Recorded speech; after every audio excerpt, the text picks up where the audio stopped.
Brain haemorrhage झालं होतं आणि डॉक्टर हरीश नाईक इथे मेडिकवर म्हणजे आहेत ते न्यूरोसर्जन, त्यांनी याची सर्जरी केली होती आणि 1 महिना तेव्हा इथे तो होता ऍडमिट.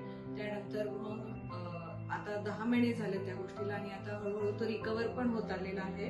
आणि आता आम्ही पुन्हा त्याला 4 दिवसापूर्वी ऍडमिट केलं मेडिकवर हॉस्पिटलमध्ये आणि त्याचं क्रॅनाटोमी म्हणतात, जे की स्कल बोन फिक्स केलंय त्याला परत.